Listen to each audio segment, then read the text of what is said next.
just start with a very basic search, just to keep it very straightforward. I'm just going to start with a residential search in this case.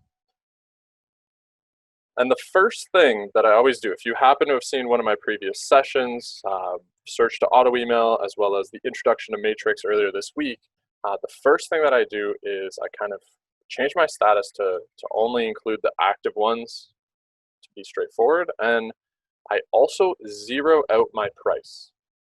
Okay, and I'll show you my reason for that. As you can see, if I go down to the bottom, because I'm so zoomed in, it's going to require me to go down the screen, but I'm purposefully trying to get to 0 matches. And my whole reasoning for that is because the way that I always approach a search, whether it's to create an auto email in the end or just to email a listing or any kind of search that I'm running, I just really like to use the map as step 1. In order to do that, you kind of have to have 0 listings, just so that it's a little bit more free-flowing. When I go to zoom in now, if you've ran a search in the past, you would know that, if you don't break down any criteria, you're going to have the entire open market. There's going to be thousands of listings. The whole map is going to be saturated by all these pins. I'll show you that really quickly by just taking the 0 away here. Right? If I go back to the map, like this map is a lot harder to work with. Right? There's a lot of noise going on, just way too much. And then you can't really focus on the streets. There's just pins everywhere, right? So it's a little bit too hectic that way. I just like to put a 0. I know I'm jumping right to the map anyways. And then we could work from something a little bit more structured. What we ended up doing as well is, so on Tuesday, broke down a little bit of a introduction into some of these drawing features, because that's the ones that you would be using in your approach to starting with the map. So for the layers icon, one of the first things that I toggle on normally, turning on the neighborhoods so that you could see all of the breakdowns, the borders and things like that. In this case, the hypothetical client that we're going to have, perhaps they wanted Westmount, West Oak Trails, and maybe like this more neighborhood section of Glen Abbey.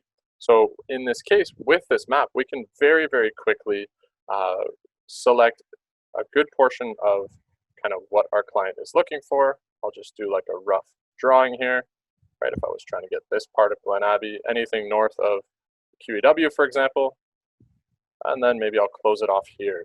So just with that already, I mean, if you're used to working with the criteria tab, right, breaking down these 3 neighborhoods, it's going to be a lot tougher if I have to look for them in the neighborhoods list and select them one at a time, right? I can very quickly do that with this drawing, and it's so much easier to work with because I have like a visual cue on the borders that were set out, right? Any pin that a listing agent may have put on this street, for example, well, it should show up within my drawing anyways, right? So now that we've got our drawing, we can absolutely go ahead and go back to the layers icon where we just turn off the neighborhood. And that would be step 1, right? So for our client, we did get the 3 portions of the neighborhoods that they were interested in listings in those areas. What we can do now is jump right to our criteria tab. We know that we put in this 0 on purpose before, but we could just take it away. And that really takes us to kind of the first portion of how I approach most of my searches. So really with a drawing. And I mean, as far as another reason why I go for this is something that I hear from members all the time, calling in, having questions. Sometimes, right, a client can be so particular that they just want a listing specifically in like 1 or 2 buildings, right? Well, if you start to set them out this way, technically, my email or my auto email or whatever the case may be, it could be as specific as like 3 specific areas. And if a listing pops up in that particular building, well, you can actually do that from a drawing, where it's going to be very, very difficult to do that just with criteria. Okay, so I'm just going to go ahead and delete these. Okay, we were more specifically trying to look at what we ended up with in the area here. And as you can see, understandably, everything is this wide range. We haven't specified any criteria yet. We haven't specified whether it will be just a sale, a lease, a condominium, just a normal single family residence, all that kind of stuff. So what we're going to do is absolutely, now that we have the map set out, jump into the criteria tab and we can select a couple of those options. Whenever I approach this, I definitely advise that you keep an eye on, and I know mine's really zoomed out, so maybe for a second here, let me zoom out a tiny bit here so it's quicker to get down to the bottom. But when you see your number of matches, I'm always keeping an eye on how these changes affect my matches. I don't suggest, if you select like 10 or 15 different options on this, I know your client may have a very specific house they're looking for. But if you select too many options, you're very quickly going to end up with little or no listings, and then it just makes it tough to actually provide them with some good information. Right? So I definitely suggest start making a couple selections. Right? In this case, whether it's a condominium that they're after or if it's just freehold. Skip past a couple on this side. Now we want to get rid of the leases. Okay, so we're getting close to about half of the listings that we had. And probably one of the only extra ones that I'm going to do in this case is maybe the price range, for example. So let's see what happens if I do like a $300,000 range from 1.4 million to 1.7 here. Okay, actually, you know what? That's not bad. Let's see how it affects on the map. Maybe there's going to be like 8 or so. Okay, 7. Perfect. So my numbers are just a tiny bit different because of the administrator account. It's going to kind of get rid of some other ones that were displayed. And we've got 7 listings in this case that might be extremely relevant for our client. And we can actually work from that now. Okay, now we have some information. We can look at it a little bit further. We're not oversaturated with a whole bunch of listings. And as you can see, we really did only select a couple of things. It was freehold, sale, and the price range. Right? I didn't go in and do bedrooms, bathrooms. Right? I didn't specify that it had to be a bungalow. It's probably would have ended up with 0 listings if I put too many things in here. Right? So definitely work it, couple at a time to get to your end goal. Let's jump over to the results tab. Then we can have a better look. Okay, we'll see that we have a couple of shared listings here coming in from Toronto. We also have others that were put up by members of Ordis or OMDREB. And we can have a look here to see if any of these are out of the blue. If there was something with maybe like 2 bedrooms or 3 bedrooms, maybe I would have got rid of them, but this looks not bad. Like our client in this case, perhaps that's what they wanted, 4 or more bedrooms. Seems like they all landed pretty consistently in this price range, which is good, so I don't need to specify it. And with this, the first thing that we're going to do is what it looks like really when we're sending a listing to a client. So I'm going to pick one at random here. So let's say perhaps Alderbrook Drive. Okay, if we were going to this particular property, after having a look at it, it's the one that we were interested in sending out. Well, you have quite a few actionable items that will pop up at the bottom of your screen here as soon as you make a selection. Okay, so let's go ahead and email this out. Okay.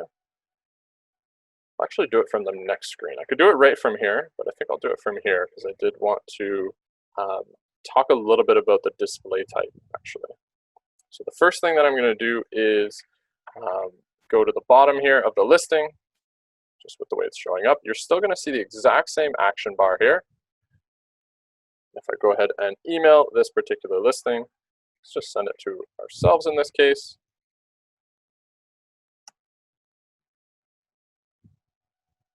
Okay, so just to have a look at what an emailed single listing looks like. Okay. So this is the portion that I did want to say a couple of words about, and it will come up later on when we go to send a more interactive email as well. But all of the displays, okay, are set in a certain view. Okay, by default, if I don't make any changes to this display, the way that your client receives it is called client full, which just means that your client is going to receive the information on the listing in the form of a portal, but it's going to automatically hide any of the sensitive or private information. So it's not going to show your client the commission structure, it's not going to show the seller information, things like that. It's going to send a version that's made to be sent out to clients. Okay, I'll show you that one right now, and then when we get to auto email, I'll show you the member full one so you can see the difference. Of course, you have, it's sending out in the form of an email, right? So you can kind of set up your signature how you'd like. You can make changes to that here or just within your profile. Let's send this out and have a quick look at it. So the email has been sent. This is for Alderbrook, and I'm just going to open up my email here. It might take a moment just for it to come through. Okay, perfect. Looks like it's already in. Just going to pull it over from the other screen here. Perfect. All right, so this is our Alderbrook test, and what your client receives when you send them an email, they get a link. So this link is how they get to interact with all of the listings that you send out. Okay, so in this case, I'll just go ahead and click on that link, and what you're going to see now is your client's portal, right? So particular client, they go and they click on that link, and this is the way that they can actually interact with it. They're going to receive this very similar type of thing. All right, a little bit of a description here, how we set up in our profile, how we want it to look as far as like a header and footer type of thing. It shows on the map where the listing actually is and provides the information of the listing here, where if they go ahead and select the address, gives them the next stage, right? So here's where we're seeing now a client full version of the information. You'll notice if I scroll down, make our way all the way down to the information that they get to see, it should end with kind of just the general information here. There wouldn't be a section that specifies commission structure or any of that type of private brokerage information, right? So something that by default is set up more for their eyes, and they could interact with this portal. They can have a look. And the portion that we're going to get into next up here, we're going to start talking about auto emails and setting up an auto email. Let me just close up my email so we don't get notifications. Now that we have that open, perfect. And the part that I'm going to talk about in a few moments, once we get into the auto email and all of that information, oh, there we go, that's what I'm looking for, is the idea of saving it as a favorite, okay? These notifications, once we get into the auto email and talking about that a bit more, we're going to follow that up with our notification settings, and that's what's going to give us an indication of how the client is reacting or interacting with the listing, right? There's different ways that they can interact, so bear that in mind because those themes are going to come up shortly. But even if you just send a direct email to a client, understand that you are actually sending them a portal like this, right? They get to go in here and interact, and there's things that they can do within the portal in order to, stay in touch with you and give you some information of what they think, all that kind of stuff. Go ahead and make my way out of this full screen. We'll close this up. Perfect. So next up, if I go right back, and just as always, you'll notice I never try and track down like a back arrow, forward arrow kind of thing. There's always a way to get to the next stage of what you're working on, whether it's clicking on your map, going back to your criteria, or going back to that member single line display, which is how you get back to your listings, right? If I'm within something, there's always a way for me to get back to what I was working on without having to use like that back arrow key. Definitely stay away from that one, just because any changes that I might make in the criteria tab, right? If I just go back right after, I might be kind of erasing some of that information that I put in. But now what I'd like to do is definitely talk about the idea of an auto email. So an auto email is a very interactive way that you can stay in touch with your client, because the difference between the two portals is that on an auto email, when your client receives that portal, from that point, they can actually receive new listings, and new listings can enter the portal that meet your criteria. So here is the criteria that we broke down in this case that landed 7 listings that our client might be interested in. Right? It gives us a little bit of a summary on multiple different pages here, which include the drawing that we made. Right? Westmount, West Oak Trails, and a section of Glen Abbey. The part that we drew is also taken into account. So if a new listing hits the market in that area, hits the rest of our criteria that we broke down, it can actually reach your client and they can have a look at that, which is really, really great way to stay in touch with your client, keep them in the loop, right? So they get new notifications, it's fresh on their mind, all that kind of stuff. So if we go and we want to include this entire list, which is currently just 7 listings, right? You might refine it a bit, right? Perhaps you wanted to take away the one that has 6 bedrooms if that's just too much. Whatever the case may be, of course you're going to have a closer look. Maybe some of them don't have enough square footage. For simplicity, I'm going to take all 7 and set them up in an auto email. So let's click on that now. New auto email. It's going to look very similar, right? An auto email is just that. It still is an email. So it's going to be set up in the sense that you're going to create a contact. You're going to have a subject line. There's going to be a certain type of message. Let's go down this list and talk a little bit about the different features that are available on this screen. So what I'll do in this case is I'll just assign, okay, it looks like for both of mine I've already activated the auto email. But how about I'll just keep it really simple to my own email here. But what will happen and what this message is trying to say, actually this won't let me do concierge mode, so let me create a new one here. Which email? Oh well, Brian can receive an email. He's our IT manager.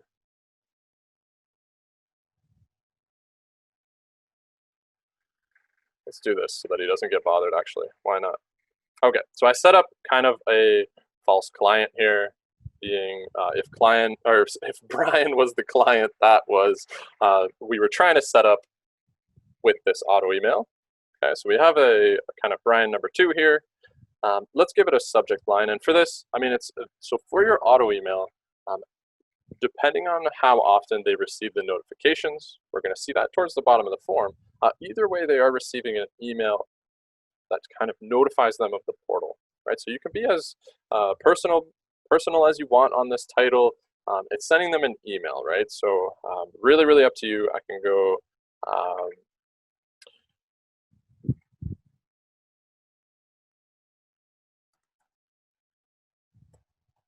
Get the caps. There we go. Your future home. Okay, and by personal, I mean you can put the however you whatever meets your business goals there. I'm going to put test so that we know which one this is. I know there's going to be a bunch that I think I've titled your future home.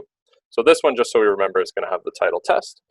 It does also provide a breakdown here and just a default message that would be in the first email. The importance here, however, is it is going to make a reference to a link that they have to click. So near the bottom here, it's going to be automatically generated. It's going to be a link that they select. And when they click on this link, that's the first most important step that you do have to advise your client that they would be taking. Because this is going to be sending them automatic emails that refer to new listings that hit the market, just for Canadian anti-spam laws, they have to click that link, which is like the acknowledgement here, right, that they accept to the terms and conditions. Okay? Please click on the link below. So that's going to be really important. I'll show you following this how you can see whether they've clicked that link or not, and how to send a new one if need be. But you can, of course, absolutely personalize this. The reoccurring email is the one they will receive when a new listing hits the portal.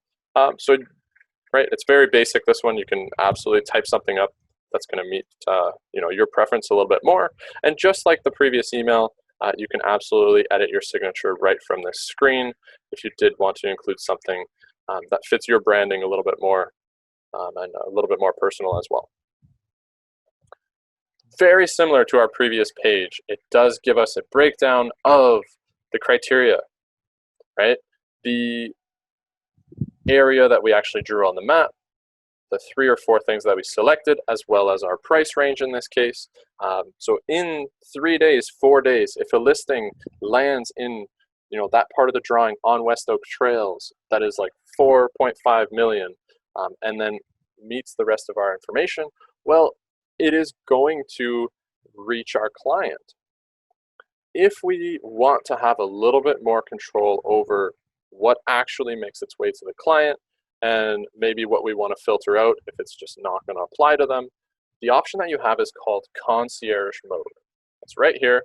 If I was to enable concierge mode, what this means is rather than setting up a notification schedule, which is down here, instead what would happen is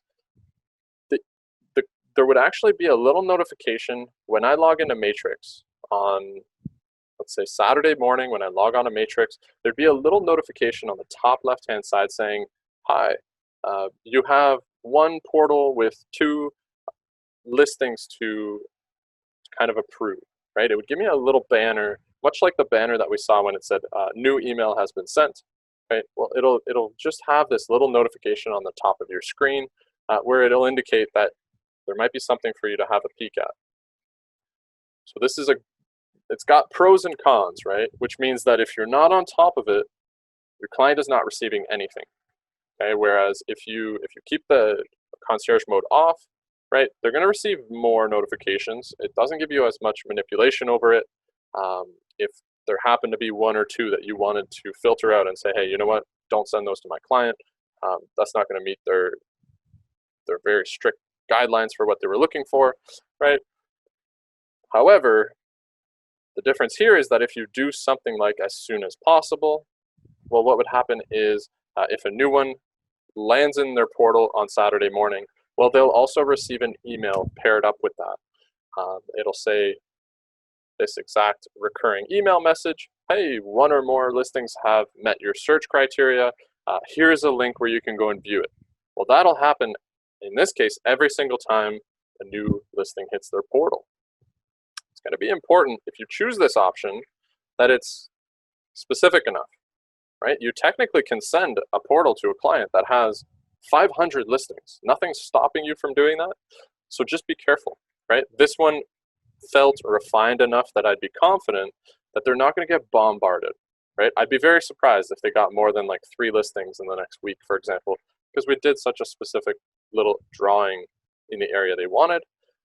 But if you wanted to open it up a little bit more, there is another option that you can use here. It does react quite differently, however. Okay, so if you do a daily or a monthly schedule, it is a bit different in the sense that they receive this whether there's been updates or not. Okay, this email goes out no matter what. So if you choose Monday, Wednesday, and Friday morning, there could be absolutely no traffic, and they will still receive this notification email. This one here is different in the sense that it just says, hey, you have a portal, don't forget. Here's a link where you can go and view it. Okay? If there's been traffic, it'll include a little update of, hey, there's 1 or more that have reached the portal. But this notification happens no matter what, even if nothing's changed.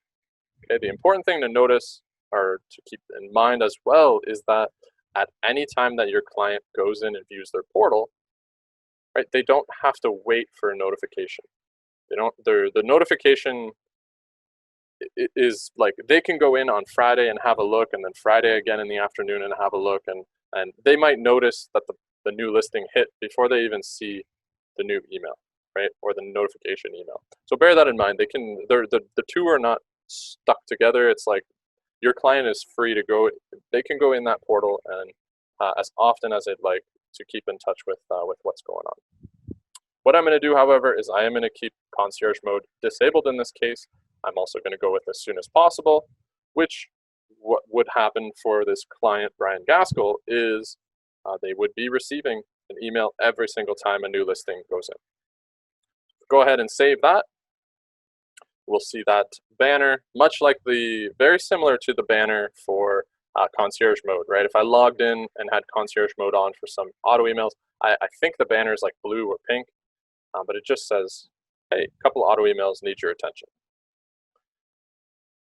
What I want to show you now at this point is, if I can just get out of the full screen, open up my email again. I've got one that I had Brian send to me a couple days ago. Actually, I think a new notification popped up at 8 in the morning today. So let me just go to 8 in the morning. There we go. Open this up here. Perfect.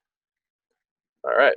So this email from Brian was set up as an as soon as possible, and this is what it looks like. Right, so this one here did not have concierge mode or anything like that. However, it looks like a new listing met the criteria of the portal Brian set up and actually reached my email this morning at 8:18 because this new listing, right, met the criteria that I asked him to kind of set out for me. So if we click on this, let's have a look at what it looks like here.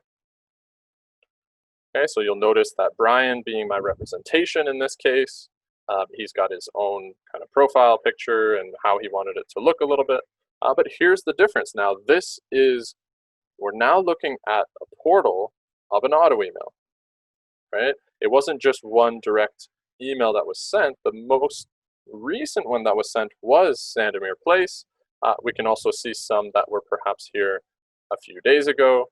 As long as the status hasn't changed and they're still active and they still meet the criteria, right? But we can have a look at them here. Go back to results. Now we can be seeing all of them in the list, right? When I send that auto email to Brian with the 7 listings, well, Brian would be able to go in, he'd see all 7 in the list, and then any new ones, of course, we make it 8, so on and so forth, right? This one's the only new one. Your client can tell the difference when they're coming in. It looks like I haven't even gone in and seen this one just yet. So the part that I wanted to absolutely bring to your attention is, again, this notification setting, because this is a way that your client absolutely interacts with their portal, and it's going to be important that you know how to react to it when they do make a selection here, right? There's about 4 ways that they can interact with it right off this screen, 3 of them being from this little heart, right? If I find that I'm very interested in Sandomir Place and I decide I just want to set this one as a favorite, right? I might do that at this point. If I dislike it, I might discard it, and maybe it would be good for Brian to reach out and ask me, hey, why did you discard that listing? I want to make sure I'm sending you the best possible stuff. Let me know, and I'll try and filter those out a bit better, right? Stay in the loop, stay informed. And another one here, which is the 4th way, is by adding a note. You saw me maybe typing something in here earlier. Hi, Brian. When can we arrange a virtual showing? Whatever the case may be, right? If I add a note in here, how is Brian going to know that I did that? If he's got 50 auto emails set up for a whole range of clients, right? When is he going to notice that I put a little note here? That's the next part, the importance of the portal notifications, okay? Because your client's going to be going in here, you're going to be looking at particular information, and we are going to want to be able to react to the way that they make those changes. So there's a couple of different places. They're both within My Matrix. So right on Matrix, the first place I'll show you is under Contacts. Okay, so this one is going to give you a summary screen where you can see a bit of that traffic. So for this particular client, I know I chose kind of a fake email here that doesn't really exist. We just set that up today. We can see for this client, right, the listings that are discarded. In the portal, this was a little yellow heart, the ones that are possibilities, the ones that our client have favorited, and also any listing notes that they might have put. So anytime you click on your contacts, there's quite a bit of information you can derive from this screen, aside from just the contact information. So bear that in mind. Where you are going to activate portal notification settings, however, is down here in the menu. So still in the My Matrix menu, click on Settings. When you scroll down, you'll see one that's called portal notification settings. Okay, I'll show you that one more time here. You know what, I'm going to deactivate these for now. Just hit save so that we can go from a blank screen. But let me go ahead and show you that one more time. So my matrix, settings, portal notification settings. And when you get to this screen, this is how you can manipulate how you're notified when your client interacts with their portal, which is going to be crucial, right? You can even have it come through in text message for some of the, if you have like a major carrier. But I find that at the very least, right, when my client visits the portal, if they have a favorite, if they go with a possibility, a discard, or a note, this would be my bare minimum.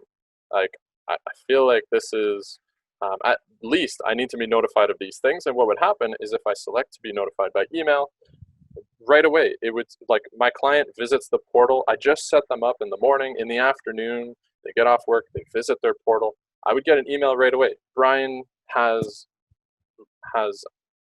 visited his portal, for example, right?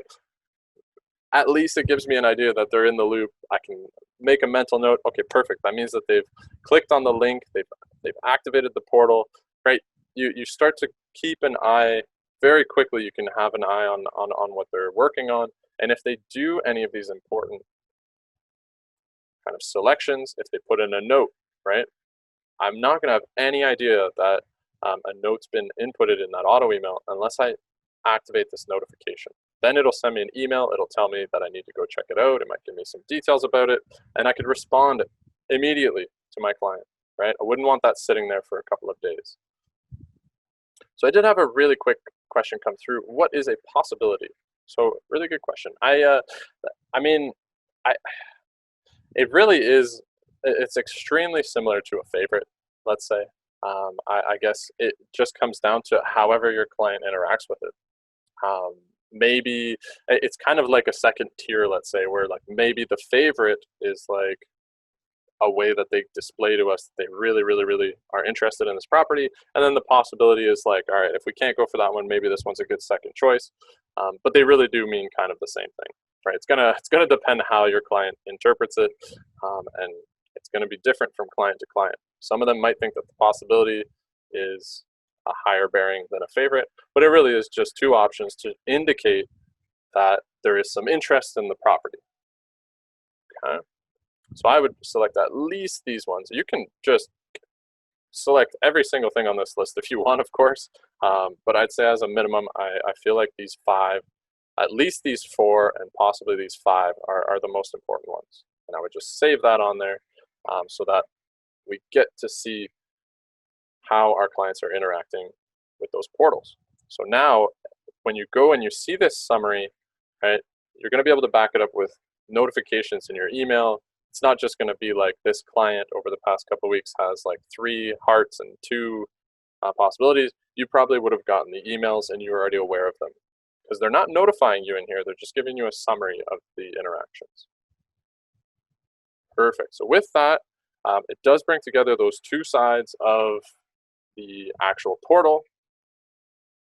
Okay, so I did get another one as well. Hey, how do we take someone off the list once they buy something? Really good question. Looks like that section I just forgot to go into. Really, really good that you brought that up, because in the auto emails section of your My Matrix, you are also going to be able to manage those statuses. Okay, so if we jump in here, you'll have a look here, and I've set this up so that we can see the 3 different types of statuses that an auto email can have.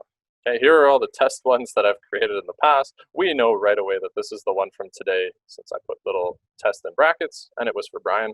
Well, it looks like everything else was for myself. But in this case, you can see the statuses, right? If perhaps, in this case, for example, this one is disabled. Okay, I'll just hover over it. This one disabled automatically, actually. Recipient, which is me, I haven't gone in and viewed it in 50 days. It already went to disabled status. Well, you can also disable them on your own as well. If I was to select it, okay, let's see, it was this one that I wanted. Well, you can select it out of the list and you could toggle it disabled yourself, right? So this one, I just changed to disabled status. Perhaps it was in that case, right? Maybe the client has already found a property. We've already, there's a firm offer that we have on something else and they want to stop receiving them. Well, you can either disable it or you can delete it completely, right? Maybe you want to just disable it in case they want to activate it a couple weeks from now. If that deal falls through, well, maybe you'll just save that information. Just disable it for now, delete it when it gets to the next stage, for example. But the 3 status types are green circle with a white kind of fill. Right? This means, and as you can see, hopefully, I know it's really small, but the client must click the first email's link before it turns to active status. This is an active status, and it would be performing as it should as an auto email, sending new listings to the client as they come in. It's not going to change to that status until they've clicked on that link. That's a really, really important thing to note. Okay, it holds this. It's in limbo right now, and it's not going to change to active status until they accept to the terms by clicking that link. Okay. As far as disabling and deleting, we've got another one there. Is disable required before delete, or does delete do both? I believe it just kind of jumps straight through. So if I, maybe I'll just delete this Heritage Way one. I'm pretty sure you can just delete it and it would get rid of it altogether. Yeah. So it's like that one will absolutely stop sending. If it's not in this list, it cannot be interacting with the client at all. You can just delete it straight away. If you want the peace of mind, disable it first, but you can absolutely just hit the delete. It will react the same way. It won't receive any more information, of course. Okay. So with that, let's definitely make our way into the input tab. I know there's a whole bunch of stuff to kind of go over in that one. So if any more questions come through for portals and things like that, please feel free. You can throw them in the chat, but I might have to get to them following just the end of the content. So for the input tab, what we're going to transition into, as I mentioned, is if you are representing your client as a listing agent, well, here are the steps for getting comfortable actually putting that up on the MLS system. So it all happens in this input tab here. I'm actually going to jump to full screen so we can work our way into that. Let's hit the input tab, and you'll notice prior to the session, I deleted any incoming listings that I had. So this is what it looks like when it's completely blank and you don't have any so far. But in this case, we are going to add a new one. So let's go ahead and click on that now. We're going to stick to residential with a more straightforward one here. Okay. And as soon as we get to this stage, right away we're presented with 3 options. Okay. We can either fill some information from cross property. If the listing's been up 6 months ago, maybe we could pull some information from that by putting in an MLS number. Right. That'd be option 1. Option 2 would be starting from a completely blank listing. So it'll just look like a property information sheet. Nothing will be entered. This one we would start from scratch. Option 3, we can actually fill in the information from Geo Warehouse. Maybe we can use some of that base that Geo Warehouse provides and work from there. Okay. So I'll give you some pros and cons for all 3. And I'll tell you right now, the one that I always lean towards is using Geo Warehouse. Okay. I'll explain that a little bit more in a second here. Just start by this fill from cross property. So as I mentioned, this option I can use if the listing has been up on the market previously. Maybe it was 6 months, maybe it was 12 months ago. Maybe the client had other representation. Perhaps it was even us that represented the client back then. This one I tend to stay away from just because if you're filling in the information automatically, it's a lot easier to make a mistake. What I mean by that is, especially if it was a different listing agent that put it up on the market 12 months ago, right? What happens if something went through the cracks? Maybe there's an incorrect information on there. Well, now you're taking ownership for that other real estate agent's work, right? I feel that starting from scratch or creating your own information, I always lean towards those options just to kind of get rid of that completely. Because what will happen if I put an MLS number in here, right, and I pull in some information that another agent put in, well, I have to go through very, very thoroughly because I don't want to pull through an error that might be in a mandatory field. If I just overlook it and it's wrong, and then there could be a silly fine associated or something like that, right? So I do tend to stay away from this one. However, if I listed the property 6 months ago, I'd feel a lot more comfortable putting in the MLS number, knowing that that was my work, and then I would go hit the ground running with that one, no problem. Starting from a blank, okay? As I mentioned, this one it's just going to give you open criteria boxes. It's going to look a lot like your property information sheet. So I still lean towards this one as compared to filling any information. What I'll do is I'll just give you a really brief introduction of GeoWarehouse. If you haven't had a chance to jump into this tool just yet, it is something that's available here on the top right-hand side. And to give you an idea of what GeoWarehouse is in just a couple of sentences, it is aggregated MPAC data that's put on by TerraNet.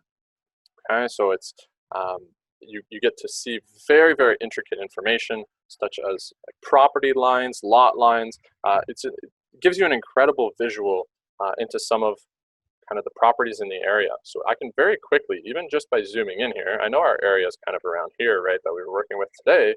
Well, if I make my way down, kind of in the sense almost like a street view, but a street view that gives me really awesome information about the properties, about the subdivision plans in the area, things like that. And you can access this very, very quickly, right? So if the listing that we were doing was particularly this address, right? Well, we can click on it and derive information from that, right? If we have a look, we can see the PIN and the ARN right off the bat. We can see the legal land description. We can even go into more of a property report, okay, and start to see some really incredible insights and information. We get a street view, okay? We get kind of frontage, depth, right? So much info about the property very quickly at a glance, including some of the time, I mean, in this case, I chose this one at random, but we have a really good kind of change of ownership here, right? The times that it changed hands all the way back to 1992, from 1992 to 2009, there's been a lot of traffic here on this corner lot, for example, right? And you can see that, wow, right? No matter what, whoever had this property, right? Like whoever has it right now is definitely going to make a lot of money off it when they sell it. The average house price is probably like 1.4 million in this area or something absolutely ridiculous like that, right? Well, let's go ahead and go back to start here. If I could just find, there we go. Just going to click on Geo one more time. So we're actually going to fill from GeoWarehouse. I'll open it back up just so we have it to the side here. I'll let that load. When you click on filling from GeoWarehouse, okay, you have two ways of making that link between Matrix and Geo. Okay, you can either provide the 9-digit PIN so that Matrix can interact with GeoWarehouse, or you can provide city, street number, and street name. Okay, whether that's Oakville, 125, Navy, right? I'll just use our main OMDREB office in Oakville, for example, for this case. But I can either search for it, or I could put in the PIN. If you've noticed from my previous trainings, one thing that I always mention is that the search ability in Matrix is very rigid, right? You have to be so specific. If you type in like a typo, right? Maybe I didn't put Navy and I put Navy with 2 V's or whatever the case may be, right? Well, it's not going to do like Google. It will not tell me, did you mean Navy Street, right? It's a little more rigid. So typically I don't run the search itself right in here. I find that just because it's so rigid. This search bar inside of Geo, I find is a little more forgiving. So even if I start with 125 Navy, I know that even for this one, I can see it like straight away. As soon as I put NAV, it already gives me the suggestion that I'm looking for. I can click on that. I don't even have to go as far as putting the Y or putting all of Oakville. Same way that this is a requirement here. I have to do all three, right? much more freeing to use this search bar. Let's go ahead and just click on this 125 Navy, and right away we get a visual confirmation that we're in the right place, right? Corner of Navy and Church, kind of north of the Lakeshore Road type of thing. And we could see provided us our PIN and our ARN right off the bat, right? I know this is the right property. We can already zoom in and see that this is the OMDREB office, a little bit of maybe encroachment coming onto the property, that kind of thing. So very, very interesting stuff you can find right from GeoWarehouse. And what it's asking us for is the 9-digit PIN, which is right here. So we'll copy that over, drop it in, and we'll run the search. So rather than typing in 125 Navy, here's our second option. We run the search. The matrix is just going to ask us to confirm. Okay, we know that OMDREB are the current owners, for example. We've got the right place, and we can hit fill, and it'll take us into the start of our residential input.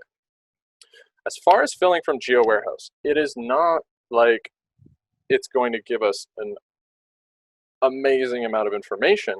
The goal more so is just getting a solid base, right? We already have our land description. We have our PIN and our ARN. It has pulled in our actual address information, including the postal code in the right context with the space in the middle, things like that. So it already kind of sets up a base that we can start from. Very, very similar to a blank listing, right? The blank one will look a lot like this. It just, these like 7 or 8 fields that are filled in, those would also be blank if we went with the blank listing. I just really like the way that GeoWarehouse brings in the information that we need anyways. And we got that visual cue that we know that we're working with the correct location. Just a really good kind of peace of mind that we're on the right track. Okay. Things to notice when you're approaching an input. Starts out with a general tab, right? There's a couple of key items that you're going to work through as you complete the information. You aren't stuck working general followed by map, right? It's not like you're forced to a linear approach. If I wanted to right now, I could jump right to the rooms. If I happen to have my info data sheet and the rooms is the page I'm on and I just want to work on that one first, you're more than welcome to go over and do the rooms right away. Right? You're not forced to fill out general info first. You can do it in any order that you'd like. Your very, very, very best friend whenever you're doing an input is this button right here, validate. Okay? Make a couple of selections, fill in a little bit of information, click on the validate option. Okay? Get used to that. It will tell you if it is okay with the information that's in that field, right? Such as this postal code, right? All of the mandatory fields that you must enter right now are the ones that are kind of orange or yellowish, okay? And the validate option will actually reconfirm that for you with a little exclamation mark or exclamation point, right? You can see that there's incomplete information in some of these fields. Something important to understand about the form, however, is that it is dynamic. If I choose freehold as opposed to condominium, it might yield different results in a different part of the form, right? Maybe some other stuff down at the bottom of the form will now become mandatory if I choose freehold. Right? Maybe I'll just hit validate again and let it update. Okay? As you saw, this was not mandatory at first, but it is now. Okay? Now that we've made an actual property subtype selection. But let's make our way through. I'm going to make some selections. I'll fill out this first page pretty well all the way, everything minus the neighborhood, before we move to the map tab. And I'll talk about that a little more in a second. But what I want you to do for sure is please don't put too much bearing on what I put into a field, really just for training purposes here. I'm going to focus on the ones that usually bring up a lot of questions. The rest, I'm just going to pick an option, okay? You might have been to the Oakville location. I'm probably going to get something wrong here. I don't know it off by heart as far as the property information sheet, but let's select a few things here, okay? So let's go ahead and I'm just going to put a couple things in some fields here for region. Okay, we know that it's in the Halton region. There we go. In Oakville, neighborhood, as I mentioned, I will leave blank. Okay, my reason for that is I don't know right now. Maybe it's Old Oakville, maybe it's Central Oakville, right? Which side of the border is it going to land on? I'll show you how you can get that right every time. We're going to get that from the map tab. Okay, so we'll come right back to that one. Let's just fill out some other ones. Right, things that we would have probably gotten from Geo Warehouse here. We can tell it's pretty rectangular. Our property report is going to tell us it is less than 1 acre, somewhere on here, if I'm not mistaken. Okay.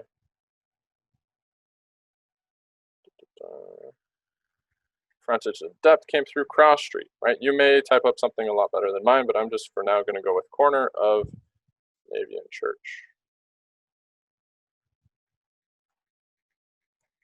Okay, perfect. I'm going to pick a random number. I'm not really sure what the property is worth. I know it's a lot more than what it went for in the 90s when it was purchased, but let me go ahead and just put something like that. Okay, and it will ask you to fill in the taxes for the previous year. Okay. Contract commencement. Here is one that we definitely get a lot of questions about. Okay, so how the contract commencement date works.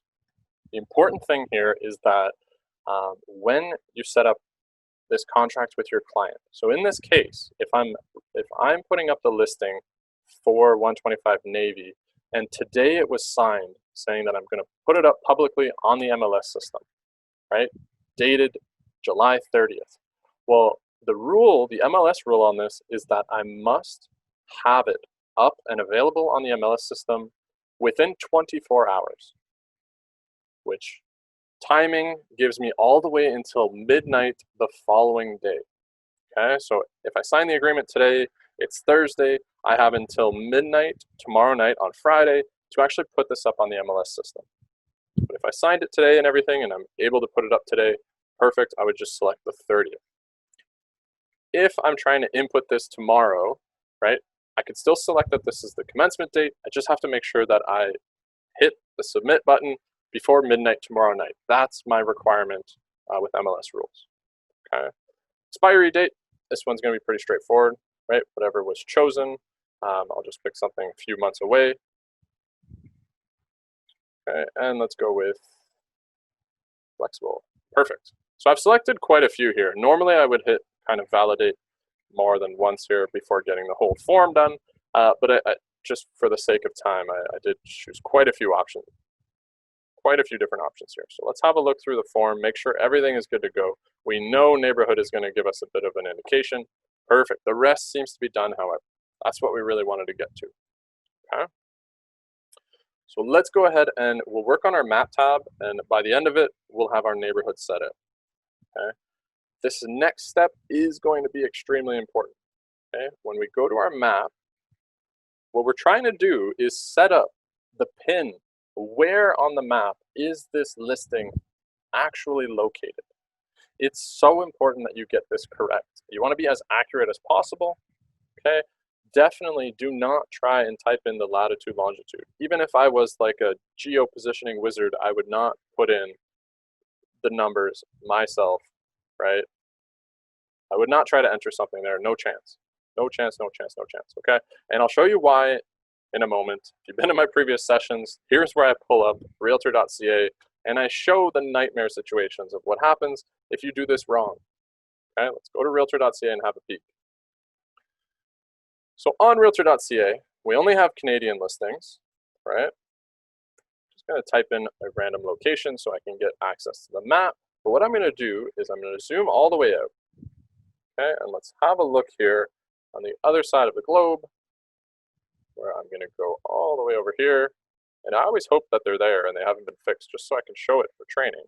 But it's super unfortunate that they are here in the first place. Yeah, there's always tons. Tons and tons and tons. Okay, so these are listings in Canada. So we have Southern Russia here. What do we want to look at today? Let's look at these two. Okay, so it looks like here, I don't know my geography well enough to even say where this is. Looks like we got one in Russia here. But we have Dufferin Avenue, Winnipeg, Manitoba. Okay, here's a listing that's put up by a Canadian real estate agent somewhere in Canada, and they really, really, really missed the mark here when they put in their latitude and longitude. Okay, these are active, real listings. Okay, these are public listings that are available. This one here looks like a fun new one in Saskatchewan. Another one in Saskatchewan. Okay, really very much not in the right place. This one I feel like I remember. This is the Calgary stuff that's been there for months. Okay, so there's a whole bunch in Calgary, Alberta here where, yeah, I mean, if I was this client and I went on Realtor.ca and saw my listing in Russia, probably wouldn't be too happy, right? They're in the wrong place. It's important that you get this correct, and it could be done so easily. You can get this right every time. It's like 2 steps. Okay, I'll show you that now. So let me go ahead and I'll put this back to full screen. It really is step 1. Click on set latitude, longitude manually. So we click on that. Because we use Geo Warehouse and we have an address on our first general tab, it already tries to locate. It's like, hey, here's where I think the property is, right?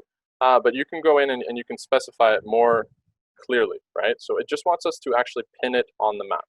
Right now, if you see, I'm kind of hovering in circles. Just want you to be aware of the little crosshair, right? When I click on this map, it's going to drop a little pin, right? So I can zoom in, I can zoom out, and get as close as I'd like. I can drag the map still, but we know that our property, after having looked at Geo Warehouse, is this rectangle lot here on the corner of Navy and Church. Let's absolutely drop our pin right there. So as you saw, it was a crosshair before. As soon as I clicked, it landed right on the map. You can still drag this around where you'd like, however central to the property that you'd like. Could be on the building, could be right in the center, right? We know that it has this rectangular shape, right? Maybe I want it just here, and all you have to do now is hit the locate button, and it'll just center itself right on that pin, okay? That's it. When you hit done, it will provide the latitude and longitude relative to that pin. 43, all those decimals, -79. This is the global positioning on the map, on the world, let's call it, okay? Very, very important to get this correct so that you don't do like those other provinces that are landing on Realtor.ca in Russia. There's probably some in like China, all those areas, right? So just be careful with this. It's very easy to get it wrong, but it's also so simple to get it right. So definitely go for that correct option. Click on set latitude, longitude manually, drop your pin, locate, done. As easy as that, okay? This is also where I want to show you your neighborhood. If you remember from the general tab, we did keep that blank because we just weren't sure about that border between Central and Old Oakville, okay? Well, much like how we ran our search, we do have access to the layers icon on this map as well. So I didn't enter this to make any more changes. We know this is correct. But if I activate the neighborhoods tab, now that there's a pin on the map, it's going to be very easy to determine, right? I mean, here we have Central Oakville, here we have Old Oakville. Well, we can tell very specifically where this border is. We are very much inside of Old Oakville. So you can always get your neighborhood right. There's never going to be a decision whether I'm actually in Westmount, in West Oak Trails, right? You'll see the 2 sides of the street here. You can kind of determine which one you're working with, type of thing. Okay. So we know it's Old Oakville. I'm just going to hit cancel on this screen. We've already set out our pin and everything. It's going to keep that information. We're just looking to go back to general. Now we can click on our neighborhood. We can assign it 101300 for Old Oakville. We know that we did choose the right location. Okay, and then when we validate, at this point, we should have the red exclamation point is now gone from both the general and the map tab, and we can just hit the ground running. We're already done 2 parts of our input. Okay, so definitely suggest approaching it in that kind of way. Next up here, I'm going to go into the additional and condo information, right? Understanding that the condo information is just near the bottom. If you remember from the dynamic form, we chose freehold. Had I chosen condominium, the exclamation points undoubtedly would be all over this section. but it knows that we're not working with a condo. So you can just ignore that word. In this additional section, here's where I'm not going to make selections. I'm just going to have a quick read, and I'll point out any that we get some questions about from time to time. Okay, one of them here, square footage and square footage source. Okay, in this case, when we want you to specify the square footage source, not something that we're overly strict about. Okay, the importance is that you just have some form of documentation, which can be as easy as public records. Okay, maybe you got this from Geo Warehouse, right?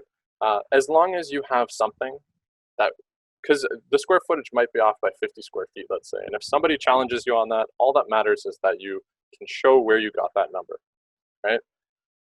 If you got it from Geo Warehouse and it says 1750, right? That's as far as we're going to look into it. That's all this is saying. Okay, you can say that you got it from public records or from other, but you do want to have that with your documentation. You're going to have your property information sheet that your client has signed off on. Do a little printout, something that has your square footage could be next to it, just so you know, in case it ever comes up. But it really isn't something that's overly strict. The square footage as well is, and we're gonna, when this one comes through, kind of important to understand that it is something that's mandatory, right? If you're a dual agent of OMDREB and TREB, just want to mention this one because if you're very used to inputting things on Stratus, it's not a mandatory field, a mandatory requirement. You can enter the square footage if you'd like. A lot of times it seems that TREB real estate agents put it in the realtor remarks perhaps, or the public remarks perhaps. But on the system, you do absolutely have to specify this, right? If it is like 5,000 square feet, I would state that and I would put it in kind of the source that I got it from. Okay, that's where you might see a little bit of a difference there when you're looking at a Stratus listing versus an OMDREB listing. Well, for all Ortus boards, you do absolutely have to specify this. That's a standard for the matrix system. Okay. Okay, rest, pretty straightforward. Going into our rooms, definitely going to be some big comparisons to make here, especially because a couple of things are a little bit different between Stratus and the matrix system. So I'll point all of those out. I did set some visuals on my desktop that we're going to open up. We'll look at those and talk about them a little bit more. But let's start adding some rooms. We'll start really general here. So if I was to add, let's go with a main floor bedroom. Okay. Just to show you the difference between the two, let me go ahead and I'll put two on at the same time to save a bit of time. So we have a main floor bedroom. I haven't entered any information here in the dimensions. I haven't made a selection of the room features. Okay, bear that in mind. I'm also going to go with a main floor bathroom. Same thing, not going to select, not going to select. Just want to show you the difference between the two when we go to click validate. Okay? And you'll notice something very different here between the two types. These are like two very, very common room types that you're going to have to work with. What I'm trying to show you here is that whenever you do a room, it's important that you have the dimensions because that's what's mandatory. Whenever you have a bathroom, you don't have to put the dimensions, but you must specify the features. This is how you indicate whether it's a full bath or a half bath, if it's 2-piece or 1-piece, right? So if it's a toilet, sink, and shower, right? Well, I would say that it's a 3-piece. It would qualify as a full bath.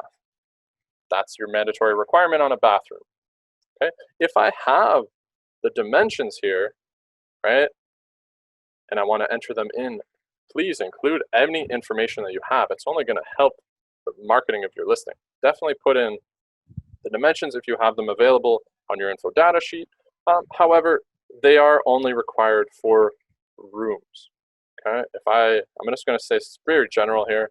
Right? I'm going to say that it's 20 feet 2 inches, right, by 18 feet 6 inches.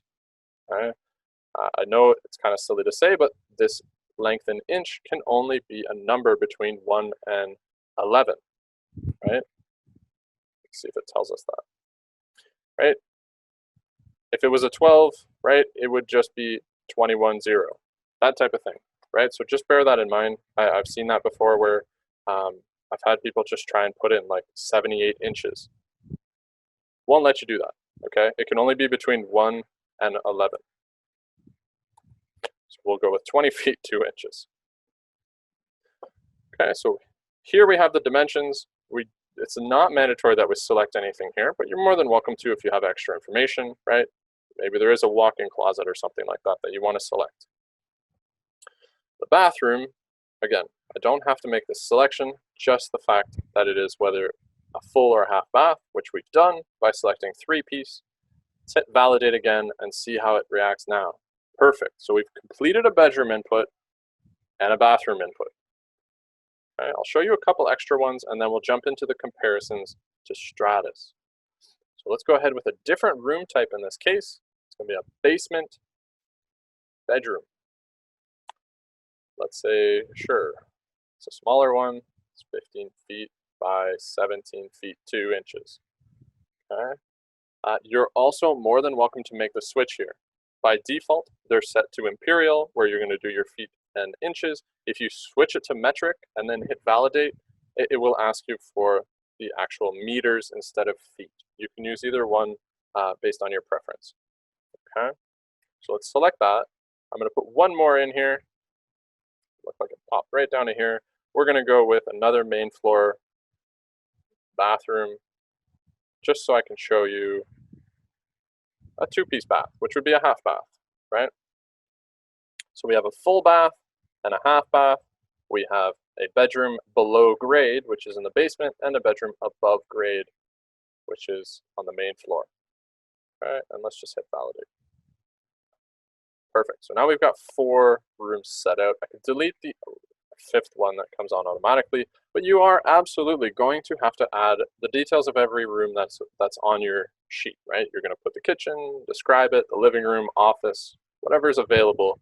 But these really are kind of the 2 main ones that bring up questions. So we're just going to focus on those for now. Okay, we've got 4, 2 bedrooms and 2 bathrooms. What I want to talk to you about is what that's actually going to look like on our system. Okay, and to give you the answer right now, you're going to see that it's 2 bedrooms, 1 + 1, and 2 bathrooms, 1.1. So let me explain those a bit further. Okay, I'm going to get out of full screen. I'm going to open up these fun little images that I put up. Geez, that's really zoomed in. I wonder if there's maybe we can. There we go. Oh, maybe that's a bit better. All right, so this is just a random listing that I pulled from Matrix weeks ago when it was an active listing. This is what I want to talk about right here. So total bedrooms on this active listing at the time was 6, described by 5 + 1. And also bathrooms, 3.2. What in the world do all these numbers mean? Okay.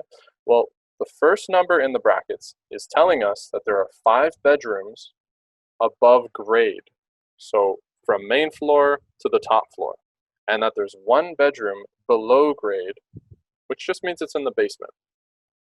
Okay, so there's 6 total bedrooms, 5 are main floor and up, 1 is below the main floor.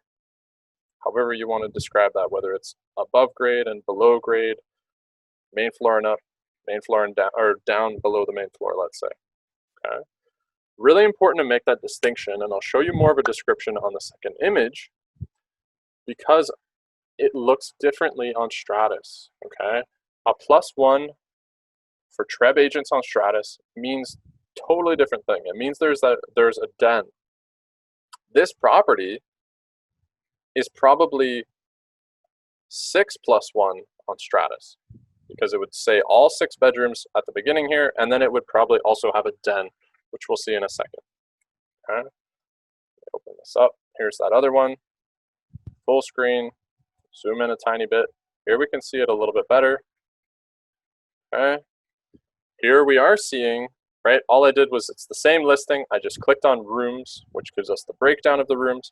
Well, we could see that there's a 5 + 1 happening, as there are 5 bedrooms on the 2nd floor, all of them are above grade, and 1 is below grade in the basement. right? So here's your 5 plus 1 for the Ortus system. This office here, I don't really have a selection tool to kind of draw as I go. This office here maybe is qualifying to be the size of a den or whatever the case may be, right? So on Stratus, it might show up as 6 plus 1 because of this office. On our system, the den is going to be described in the public remarks. It just shows up in a different place, so bear that in mind. It's still there, there's still that extra room. It's just described a little differently. So definitely bear that in mind if you're working between the two systems, okay? The other one that I want to talk about here is this 3.2. What in the world is 3.2? Well, it's actually telling us that there's 5 bathrooms in this house. 3 of them are full baths, and 2 of them are half baths. Okay, so these 3 are 3 or more features in the baths, like toilet, sink, shower. Could be toilet, sink, shower, bath, or whatever the case may be, right? 3 or more features. This 2, well, whenever there's a half bath on matrix, it's described as a 0.1. So in this case, we know that right off the bat, first glance, there's 5 bathrooms, 2 of them are half baths. Okay, it could be just a toilet, could be just a toilet and sink. These would be half baths.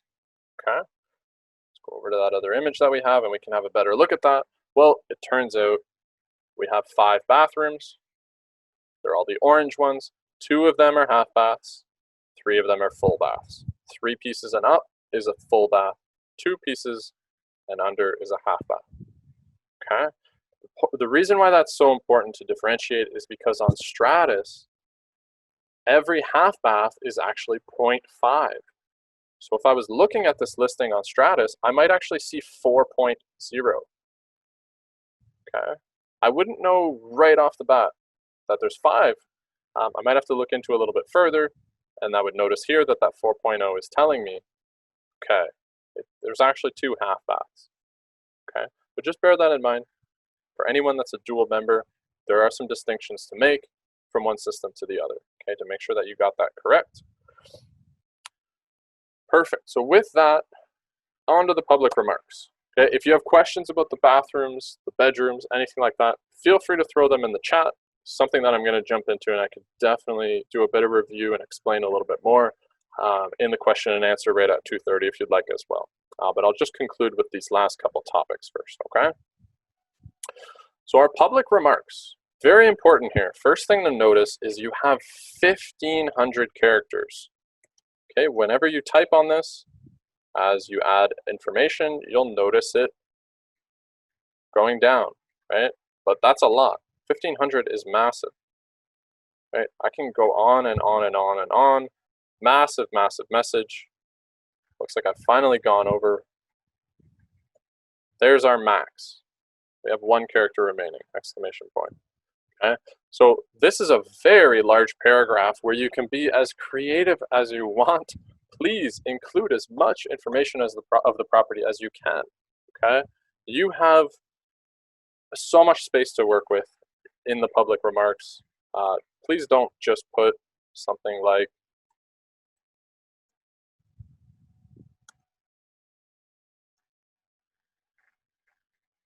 okay, like these are public. Things are changing quite a lot these days in the sense that a lot of the buyers might just be looking at properties on realtor.ca themselves before they reach out to either the representation or they might reach out to you directly. Maybe stay away from shorthand realtor specific information because your audience is vast these days, right? I mean, not to be overlooked, you absolutely want to stay away from spelling mistakes and all that kind of stuff, but more so like really the shorthand realtor remarks like stainless steel, all that kind of stuff. Maybe it's not meant for this section anymore because your audience is continually changing. You need to make this a nice message that anyone could understand because your audience is not just real estate agents anymore, okay? You're representing your client, you want to make the marketing as good as possible. Please write a nice message in here that anyone can read and understand it's going to go a really long way. And you have so much space to work with that. You've been allowed 1,500 characters. Please, please, please make use of it. Okay. One of the final things that I want to show you here, I mean, other than going into the realtor information, I'm not going to make any changes here. Of course, this is going to be totally between yourself, your brokerage, your agreement, just stuff that you're going to choose, right? That's pretty specific to yourself, and it is quite straightforward. So I'm not going to enter any information there. The last thing that I want to show you on this form, however, is the idea of saving as incomplete. I get calls way too often of people, members, calling in saying, I'm panicking, help, please, I spent an hour on this listing and it just won't save and I don't understand why. Okay, I get it. A lot of the things that we're doing is very timely, it's high stress, right? But please, this is so crucial that you get this right, okay? Too often do I see somebody calling in and they have this. This literally like 2 days ago, I had somebody call me and say that they couldn't save it. They were kind of panicking. And this is the reason. It had this, right, in the possession date. Okay, I'll show you right now that the possession date must be in this format. Okay, month, day, year. If I type words in here or letters, first off, it's optional. I don't even need to put anything in here. So putting TBD is totally wrong. And as I hover over it, you can see it's trying to say, hey, month, day, year, stop what you're doing, right? Well, I'll show you right now, if I have something like this in this field, the form is going to react pretty specifically to an error like that, okay? If I save it right now, you'll notice I did not get a confirmation that it's saved.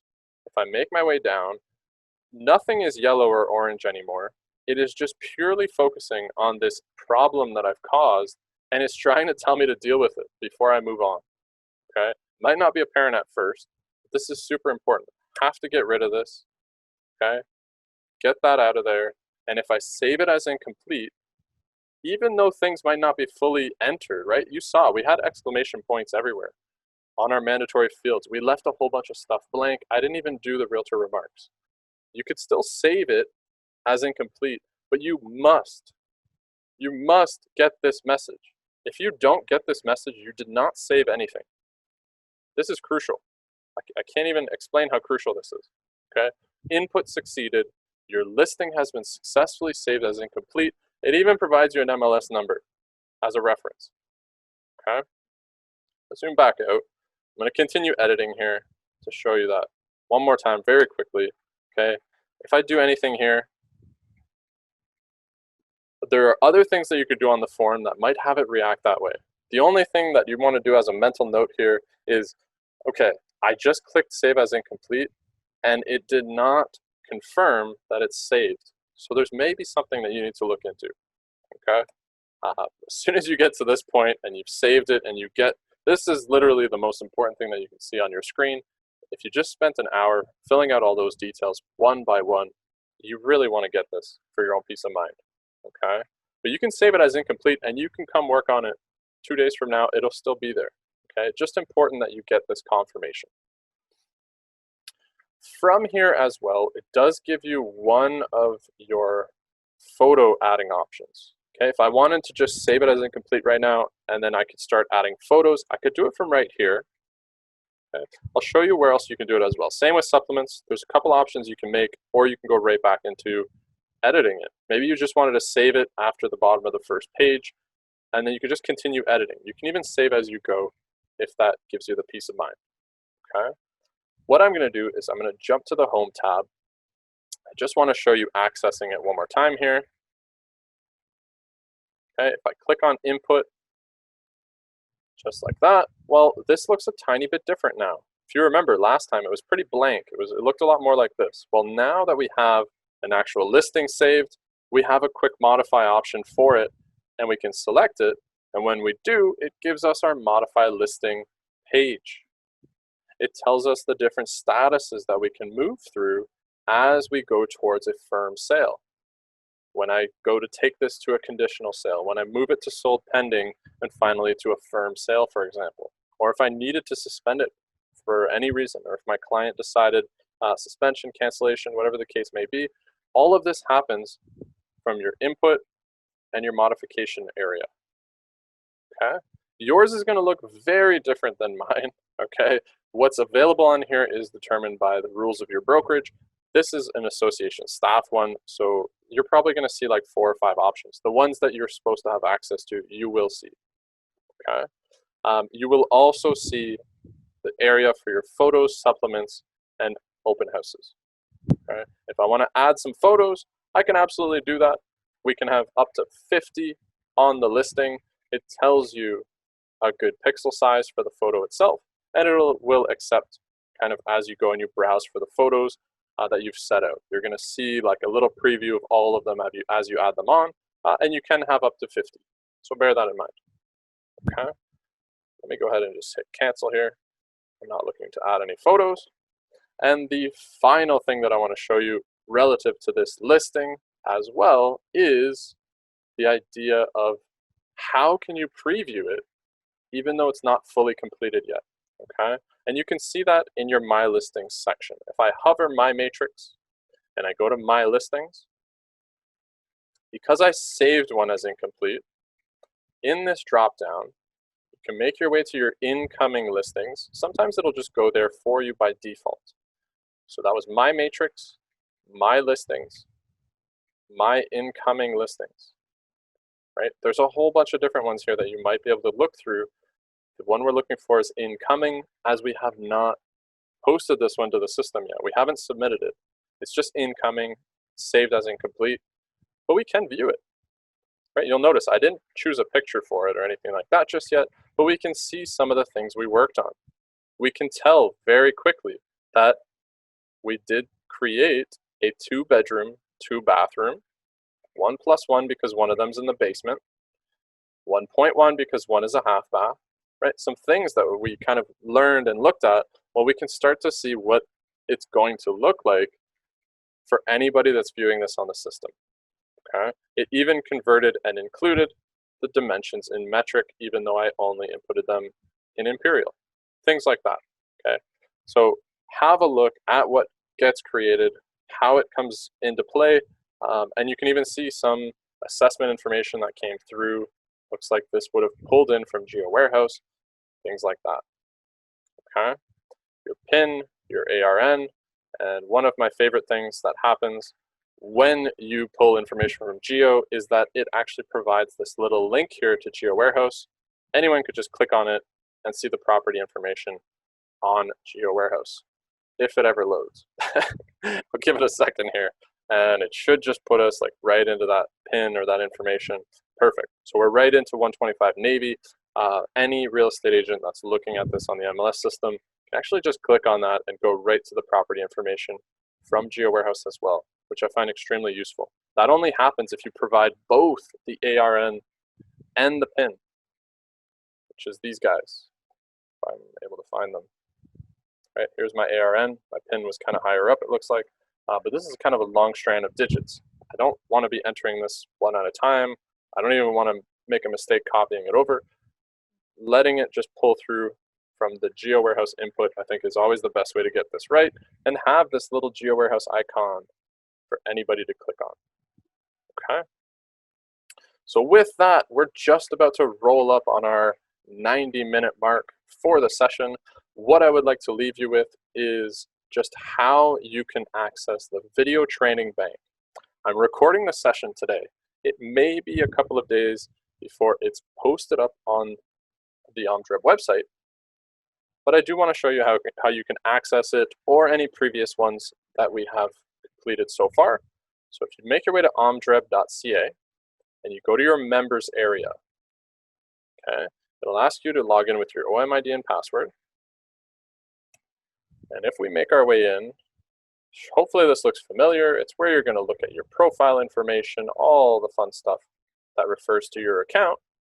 Near the bottom, you have a video training bank. And if you click on that, it will show you a whole range of webinars that we've recorded and have put up on the system. You can look at any of these at your own leisure, different versions, different time constraints for the different ones that we've done. And this one here, the intermediate matrix features, will be going up over the next couple of days as soon as we have it all edited and completed with our communication department. Okay, so do expect it to get posted up. Probably going to look like this with a little new icon type of thing. Might be up here in this OMDREB training section. The ones that are showing up in professional development is anything where we had a keynote speaker and they allowed us to record it. When they give us that permission, we post it right up here so you could see it. And maybe there's a topic that happened, 4 weeks ago or something that really interests you, and you just want to jump in and watch it. You can do that here. Okay. Another way to access it, if you're just on Matrix, on your main page, your external links widget might be in a different spot. Maybe it's over inside of your additional and you just have to drag it out. Well, if you click on members area, it just takes you straight to your members area, no logging in required, and you just click on video training bank, you're good to go.